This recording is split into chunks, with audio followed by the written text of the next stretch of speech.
Ay mga kapana, kumusta kayo? Yung unang nakita natin ay isang pusit kaso nung pagtira natin ay nakawala. Kaya binalikan na lang natin to mga kapana. Punta muna tayo sa taas mga kapana. Mag-healing galing muna tayo.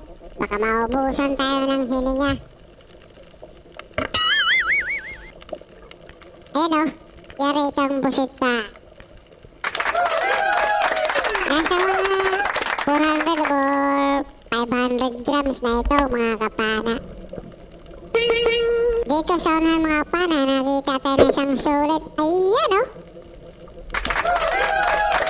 Kaya sa talk sa inyo sir, Donald Salomay at Chicky Edward at Nathaniel Sulit sa pagpalo ng ating Miss Page. Maraming salamat po.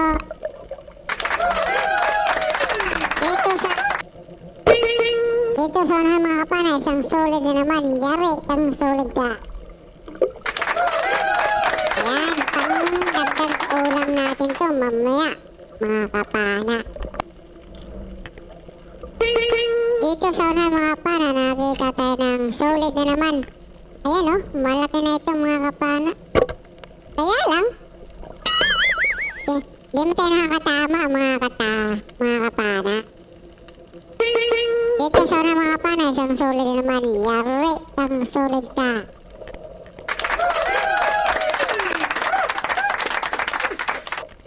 Unang nakita natin sa ilalim ay parang bato or buhangin ng bato na bumilong or bulambutan siguro to mga kapana. Ayan o, uy, bulambutan ito mga kapana, malaki-laki na rin. Ayan o, yari ng bulambutan ka. Ayan o, nasa malagpas ng kilo na ito.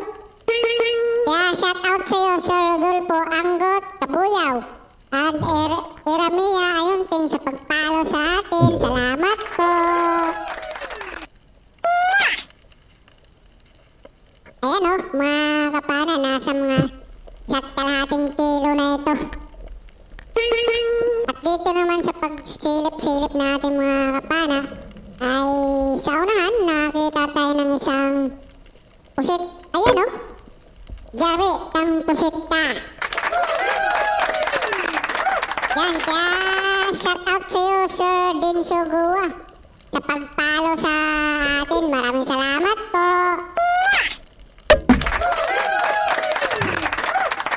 Yan o, nasa mga 1.5 kilo na ito mga kapana. Napakasarap nito sa calamaris or kaya naman adobohin natin to or kaya kinilaw.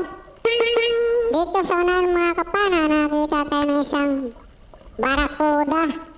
Yan o, nasa batuhan na.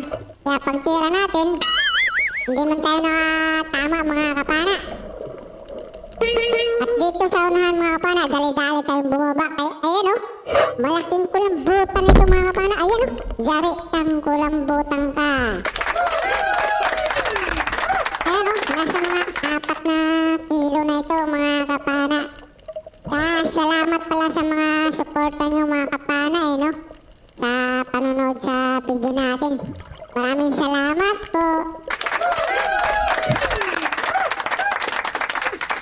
Ayan o, 3 lang yung hulo natin ngayon mga kapana ngayong gabi. Ayan o, pero sulit naman. Napakalaki yung mga huli natin mga kapana. Ayan o, mga kapana, itong 3 huli natin ay sa madaling araw ito na sisid natin. Ayan o, nasa mga 5 kilo na ito, mga kapana. Tapos may pusit, tapos isang kalambutan, nasa mga lagpas 1 kilo na rin ito, mga kapana. Pinagsama ko na yung sa isang video mga kapana, ito yung sa alas 8 ng gabi mga kapana, unang sisid natin, unang video. Yan o.